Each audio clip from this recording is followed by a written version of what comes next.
Today, the Federal Open Market Committee decided to reduce the degree of policy restraint by lowering our policy interest rate by a half percentage point. The Governing Council today decided to lower the three key ECB interest rates by 25 basis points.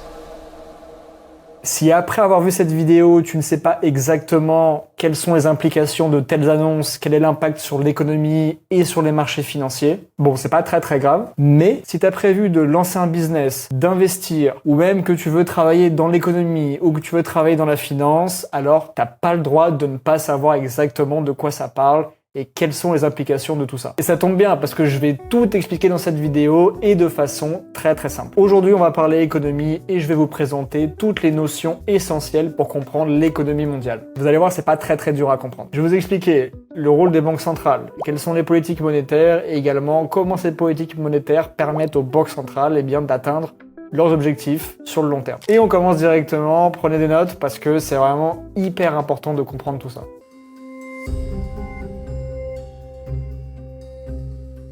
Les banques centrales, comme la Fed aux États-Unis, la BCE en Europe ou encore la Bank of Japan au Japon, ont pour rôle de maintenir une économie stable et en bonne santé dans leur pays ou régions respectives. Et cette bonne santé économique, ça se traduit dans tous les pays du monde par une inflation contrôlée. L'inflation, ça correspond à l'augmentation des prix et donc la baisse de la valeur de l'argent. Et c'est un phénomène tout à fait sain et normal, il y a de l'inflation tout le temps, mais il ne faut pas que ça soit excessif. Parce que lorsque l'économie est en croissance, eh bien les entreprises vont embaucher plus, les gens vont gagner plus d'argent, les gens vont dépenser plus et ça va stimuler l'économie et mécaniquement faire augmenter les prix. Donc voilà, retenez donc qu'une inflation contrôlée, c'est signe d'une croissance économique saine. Le rôle des banques centrales, ça va être de contrôler l'inflation et pour ça, il y a un critère universel qui a été fixé et c'est un taux de 2% d'inflation par an. Bon, alors ne me demandez pas pourquoi ce chiffre, j'en sais rien et la plupart des économistes non plus. Les gens se sont mis d'accord en fait qu'à 2% d'inflation, voilà, on a une croissance de l'économie qui est saine, durable, on est sur la bonne voie, tout va bien. Ensuite, certaines banques centrales se sont fixées des objectifs secondaires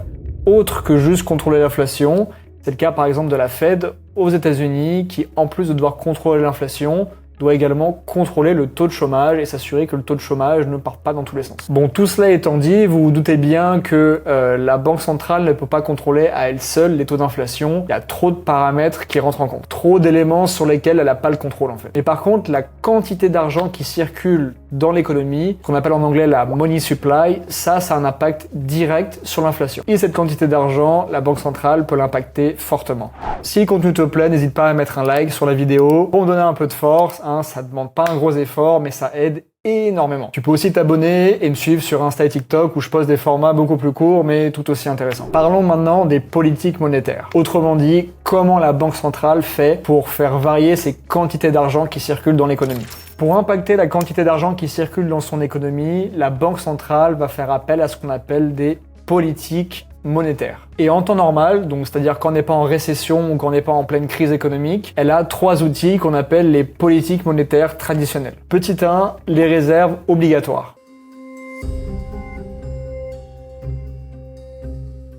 Les banques normales, donc celles où tu as tes comptes en banque et où j'ai les miens, ont elles aussi leur banque à elles avec laquelle elles peuvent déposer l'argent qu'elles ont en trop ou faire des emprunts si elles ont besoin de se financer. Et cette banque-là, c'est la banque centrale. Sauf que pour les banques, on n'appelle pas ça un dépôt d'argent, mais une réserve à la banque centrale. Bon, je suppose que vous en doutez, mais quand vous déposez votre argent à la banque, en fait, elle va en utiliser une partie pour ses activités du quotidien. Pour rappel, le business de base d'une banque, c'est de faire des crédits et de se rémunérer sur les intérêts des emprunts. Donc votre argent que vous déposez à la banque, ça sert en partie à pouvoir accorder des prêts à d'autres clients de la banque et ainsi multiplier le nombre de prêts et les intérêts, etc., etc. Donc en fait, vous devez voir l'argent que vous déposez à la banque, non pas comme un dépôt, mais comme un prêt que vous faites à la banque, un prêt à très court terme parce que à tout moment vous pouvez vouloir récupérer cet argent-là. La banque a en fait une dette à très court terme envers vous. Alors vous allez me dire, oui, c'est injuste, c'est mon argent, la banque elle l'utilise pour faire ses affaires, c'est dégueulasse. Bon, vous avez pas tort. Mais sachez qu'en échange de ça, la banque elle vous donne quand même un endroit extrêmement sûr pour garder tout votre argent. L'autre option serait de tout garder en cash chez soi, mais bon, c'est pas très pratique. Ou alors éventuellement il y a les crypto-monnaies, etc. Mais bon, je vais pas me prononcer dessus. C'est pas mon domaine, je vous laisse gérer ça avec les influenceurs. Donc pour résumer, votre banque a plein de dettes avec tous ses clients. Et donc je suppose que vous devinez directement le risque principal pour la banque. Que se passe-t-il si tous les clients souhaitent retirer leurs fonds au même moment? Et ben c'est exactement ce qui est arrivé à la banque régionale américaine First Republic Bank, où tous les clients ont retiré leur argent en même temps, la banque a fait faillite complète. Et c'était il y a pas si longtemps que ça. Donc pour éviter un scénario catastrophique comme celui-là, les banques, surtout les grosses banques nationales, sont chargées de garder des réserves d'argent dans la banque centrale. C'est ça les fameuses réserves obligatoires. De tout l'argent dont disposent les banques pour faire des crédits, elles doivent absolument en prendre une partie et cette partie-là doit aller dans les réserves obligatoires de la banque centrale. Ça sera là au cas où il y a un drame et la banque ne peut pas les utiliser. Et c'est la banque centrale qui va déterminer quel est le pourcentage de réserves obligatoires que les banques doivent avoir. Donc si la banque centrale fait baisser ce pourcentage, du coup il y a besoin d'avoir moins de réserves à la banque centrale, donc les banques, elles ont plus d'argent pour pouvoir faire plus d'emprunts.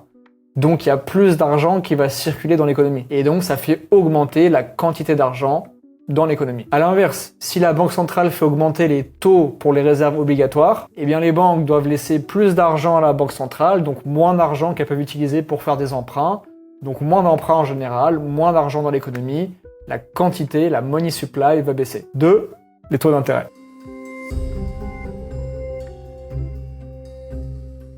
La banque centrale peut contrôler les taux d'intérêt court terme que les banques normales vont payer lorsqu'elles veulent emprunter de l'argent. Et ça, ça a logiquement un impact sur les taux des crédits que les banques vont, elles, donner à leurs clients comme vous et moi. Si la banque doit payer plus cher pour ses crédits à elle, forcément, cette augmentation va se répercuter sur les crédits pour les particuliers. Parce que sinon, la banque fait faillite. Donc si la banque centrale baisse les taux d'intérêt, alors les emprunts vont être plus attractifs pour les banques et les particuliers. Donc plus d'emprunts, donc plus d'argent qui circule dans l'économie, plus de money supply. Et à l'inverse, une augmentation des taux d'intérêt par la banque centrale va entraîner moins de prêts et moins d'argent en circulation dans l'économie. Donc maintenant, si vous lisez, vous entendez aux infos que la BCE abaisse ses taux de temps ou que la Fed va abaisser ses taux de temps, voilà, vous pouvez comprendre maintenant que le but en fait, c'est de rendre les emprunts moins chers, moins coûteux et donc d'augmenter la quantité d'emprunts et donc d'augmenter la quantité d'argent qui va circuler dans l'économie. Alors une petite précision parce que j'ai pas mal simplifié la chose, mais en fait, il y a plusieurs taux d'intérêt. J'en ai parlé que d'un, mais en fait, c'est plein de taux d'intérêt différents. Quand on entend que la Fed va baisser ses taux d'intérêt, on parle d'un type de taux bien particulier, qui d'ailleurs n'est pas le même type de taux que lorsque la BCE va dire qu'elle abaisse ses taux. C'est pas les mêmes taux, mais globalement, ça a le même impact. C'est ça qu'il faut retenir, c'est que quand on entend baisse des taux, ça veut dire en gros, voilà, les emprunts sont moins chers, on veut plus d'emprunts, on veut plus d'argent dans l'économie. D'ailleurs, je serais ravi de vous faire une vidéo uniquement consacrée à ces différents types de taux pour que vous compreniez en détail comment ça fonctionne. Mais bon, ça prend un peu de temps, donc éventuellement une prochaine vidéo, dites-le moi dans les commentaires si ça vous intéresse. Moi, ça me ferait plaisir. Et 3, les OMO.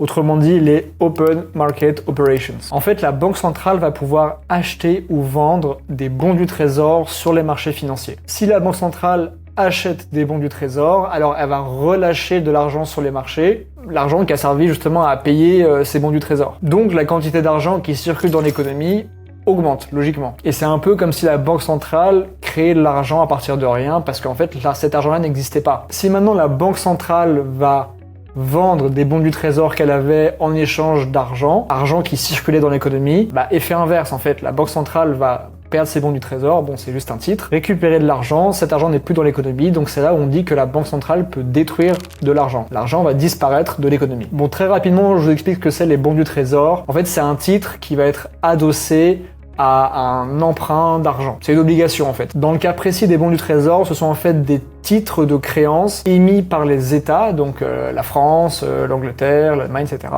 dans le but de se financer en ayant recours à la dette. En gros, si toi, tu veux acheter un bon du trésor à l'État français, en fait, tu vas donner de l'argent à l'État français et cet argent, en fait, c'est un emprunt. L'État te devra de l'argent. L'État aura une dette envers toi. Et tu vas récupérer ton argent plus des intérêts. Et c'est principalement comme ça que les États se financent. Bon voilà, maintenant qu'on comprend un petit peu comment la quantité d'argent qui circule dans l'économie augmente ou baisse grâce aux politiques monétaires de la Banque centrale, quel est le rapport avec l'inflation ?